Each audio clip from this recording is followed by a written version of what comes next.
জায়গা জমি থাকলে তো আর এই খাসের জায়গায় ঘর উঠাইতাম না, কোথাও কিছু নাই, এই জন্য খাসে উঠেছি। এখন হেরাই মাইকিন করে উচ্ছেদ করতে দিয়েছে।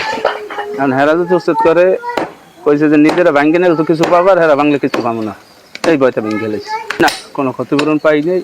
আর এই যেভাবে রাস্তা হইতে আছে এখানে কোনো খাল নাই, বিল নেই, কোনো ভাঙ্গলই নেই, এইভাবে খাল এই রাস্তা এইভাবে লাগে, এগুলো সব রক্ষা করিয়া অসহায় মানুষগুলোই তো রাস্তার সাইডে, এগুলো রক্ষা করিয়া অন্তত মনে হয় পারতে যদি ইচ্ছা করতে। ভাঙ্গার মতো এই তো ক্যাপাসিটি আমার নেই, ভাঙতে যে টাকা লাগবে এই টাকাই আমার কাছে নেই, তার ঘর উড়ান তো দূরে করে, ভাঙ্গার মতোই ক্ষমতা নাই, এইটাই আমি যেতে পারতেছি না। কোথায় থাকবে না, আর কোথায় থাকবে? অনেক মানুষের বাড়ি যেই ছাপটা দিচ্ছি, অন্যের বাড়ি, একটা পাগলা যাই, একটা ঘরে লাগে ছাপটা দিচ্ছি। পরিবারে আছে কি? পরিবারে আমি আছি, পোলা আছে, পোলার বউ আছে, তার আমার ওয়াইফ আছে, মেয়ে আছে, দুইটা ছোট। এখন কি করবে আর আমি কি কমু কন?